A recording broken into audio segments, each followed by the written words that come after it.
everyone.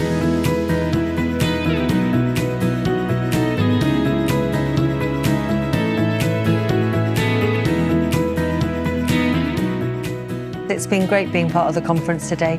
Look, I think there's a very strong case to be made for categorising as infrastructure, critical infrastructure.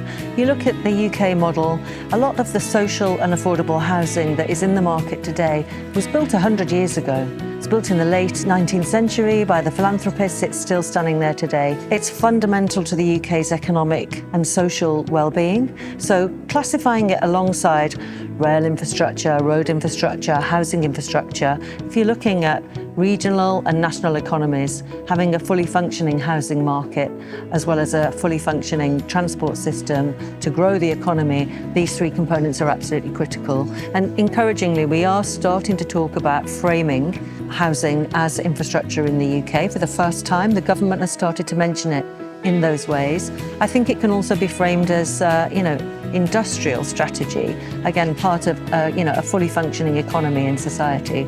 So very strong case to be made. It's long income, it suits pension insurance funds, lower returns, but stable, safe and critical to the success of the country.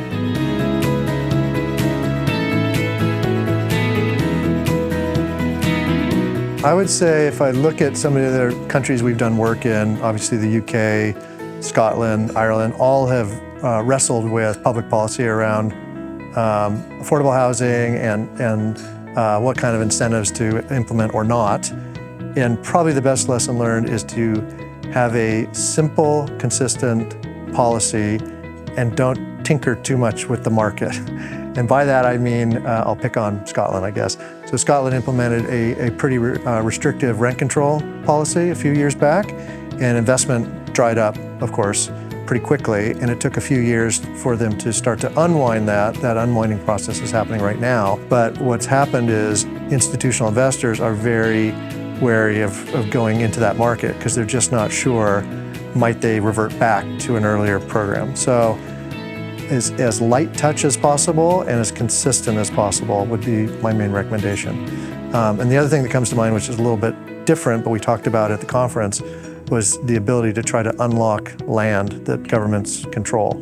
There's, in most cases, and I'm sure it's the same in Athens, governments control some prime locations that if they were to be able to unlock with partnering up with private companies as well, could provide a lot of housing, which is desperately needed.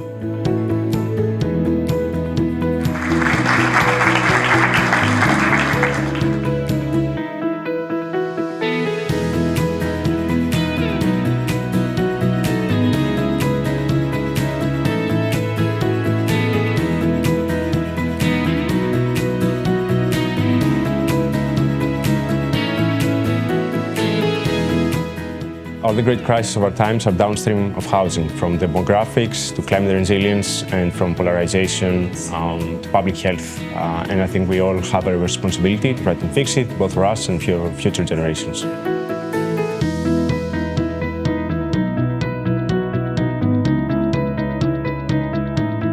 Given the skyrocketing housing prices in Greece, and actually also all over Europe and across the globe, I am very happy to have been invited by ULI Greece and Cyprus to explain the Viennese model, which is basically 100 years of social housing tradition, producing high numbers of very high quality, affordable housing for middle-income families. And today I have explained the basic pillars of how this model from Vienna could be adapted and applied also in Greece.